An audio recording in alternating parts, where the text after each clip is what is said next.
Saya dibesarkan dalam keluarga Hindu, bersama istri saya. Kami memiliki seorang putra dan seorang putri. Saat muda, saya sangat mencintai para dewa Hindu dan mendedikasikan hidup saya untuk melayani mereka. Hingga menjadi pendeta di sebuah kuil terkenal. Setiap hari saya berdoa dan memberkati orang lain. Tapi hati saya tidak pernah merasakan damai sejahtera atau sukacita. Doa saya kepada para dewa terasa sepihak tidak pernah ada jawaban, yang membuat saya semakin frustrasi. Lambat laun, saya mulai minum alkohol untuk meredakan beban dan melupakan kekhawatiran. Tugas keagamaan saya berubah menjadi ritual semata. Siang hari saya melayani sebagai pendeta. Malam hari saya mabuk dengan jumlah yang semakin banyak. Kecanduan itu membuat saya pergi ke bar dan mabuk di depan umum. Saat mabuk, saya sering memaki dan berkelahi dengan orang lain, hingga dijuluki pendeta mabuk. Saya kehilangan rasa hormat dari masyarakat dan akhirnya dipecat dari kuil. Kecanduan ini juga merusak keluarga saya. Tidak ada damai di rumah. Istri saya sering menangis dan berdoa kepada para dewa agar saya berubah.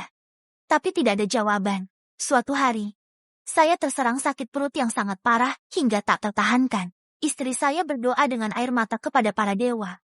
Tapi sakitnya semakin menjadi jeti. Akhirnya, saya dibawa ke rumah sakit. Dokter melakukan berbagai tes, tapi tidak menemukan penyebabnya. Saat beberapa pekerja Injil Kristen mengunjungi rumah sakit, mereka melihat saya terbaring kesakitan.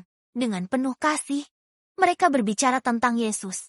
Saya tertawa sinis, karena saya yakin para dewa tak bisa menolong. Meski begitu, mereka dengan yakin berkata bahwa Yesus bisa menyembuhkan saya jika saya percaya. Saya tidak tahu apa-apa tentang Yesus dan belum pernah berdoa kepadanya, tapi karena sakit yang luar biasa, saya meminta mereka berdoa untuk saya. Saat mereka mengangkat suara ke surga, saya merasa seolah Tuhan yang Maha Kuasa sendiri mendengarkan doa mereka. Rasanya menenangkan dan menghibur. Saya bisa merasakan kuasa Tuhan meredakan sakit saya. Setelah doa selesai, sambil berbicara tentang Yesus, saya sembuh total. Tuhan Yesus melakukan mukjizat ini dalam hidup saya pendeta Hindu yang mabuk.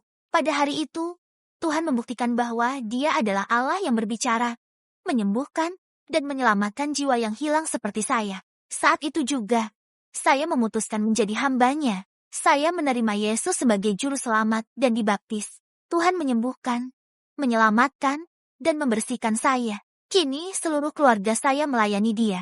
Sekarang, saya menjadi penginjil dan pendeta independen. Saya tidak punya cukup uang untuk membeli Alkitab. Jadi saya bersyukur kepada Tuhan atas pasokan Alkitab dan Injil melalui Asia Harvest. Saya membawa ratusan Injil Markus ke-30 Desember dan membagikannya satu persatu.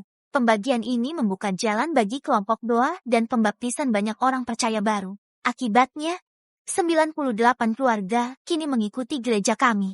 Semua ini karena kasih Tuhan dan kuasa firman-Nya. Kami kini menghadapi penolakan keras dari aktivis Hindu yang marah karena saya memberitakan Yesus adalah satu-satunya jalan keselamatan. Tetapi oleh kasih karunia dan kuasa Tuhan, saya bertekad melanjutkan pelayanan dan memperkuat orang percaya baru dalam Tuhan. Mohon doakan kami. Dan terima kasih atas kemitraan murah hati Anda dalam Injil.